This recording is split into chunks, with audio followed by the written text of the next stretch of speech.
Halo, hai, ketemu lagi sama Bu Imas. Hari ini kita tetap membahas koordinat kartesius, tapi bagian yang ketiga. Bagian pertama sudah kita bahas tentang koordinat kartesius, bagian kedua posisi titik, bagian ketiga kita bahas hari ini yaitu posisi garis. Yang pertama kita mulai dengan posisi garis terhadap sumbu X dan sumbu Y. Kita buat gambarnya dulu, ada sumbu X, ada sumbu Y. Kita buat garis merah, begitu. Garis A, garis biru, garis B.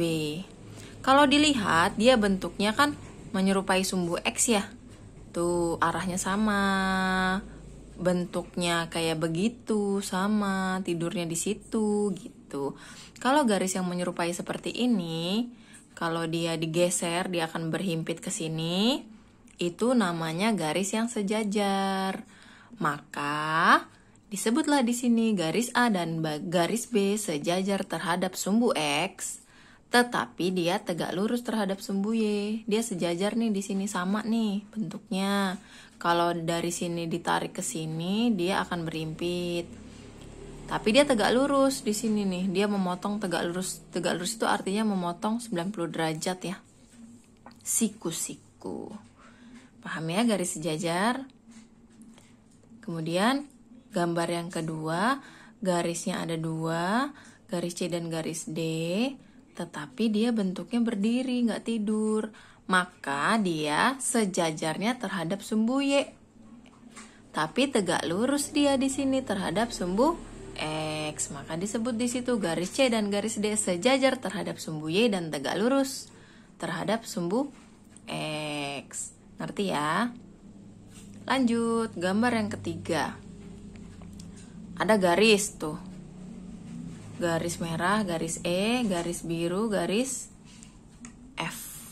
Kamu lihat, apakah dia sejajar terhadap garis di sumbu Y dan sumbu X? Ternyata dia nggak ada yang sejajar sama sekali. Ya, mau dipanjangin kayak gimana juga dia tidak sejajar.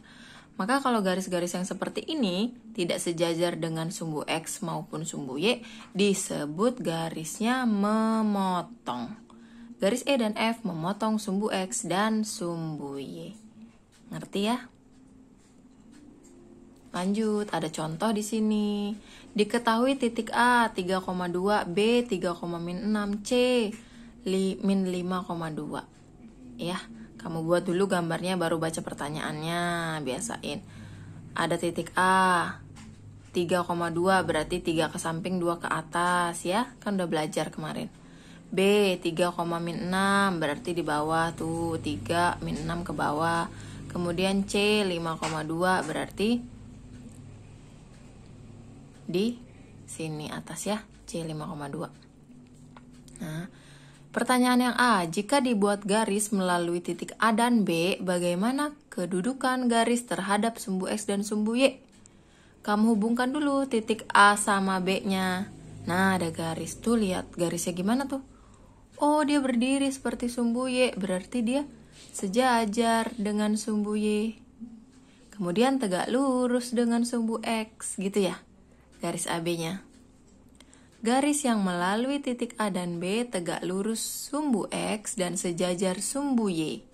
Ya, ditulis dulu sumbu X, baru sumbu Y. Ngerti? Lanjut, pertanyaan yang B. Jika dibuat garis melalui titik A dan C, bagaimana kedudukan garis terhadap sumbu X dan sumbu Y? A sama C, buat garisnya di sini. Seret.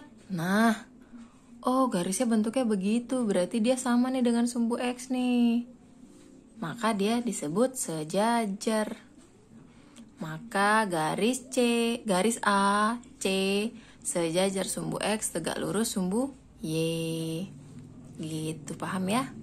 Kemudian yang C, jika dibuat garis melalui titik B dan C, bagaimana kedudukannya terhadap sumbu X dan Y? Kamu buat garisnya B dan C, ini B ke C. Nah, kedudukannya gimana? Dia sejajar enggak dengan sumbu X sama sumbu Y? Ternyata enggak. Maka jawabannya kayak tadi, dia memotong. Di sini, garis yang melalui BC tidak sejajar dan tidak tegak lurus. Kalau mau kamu buat memotong sumbu X dan sumbu Y juga boleh. Ngerti contohnya?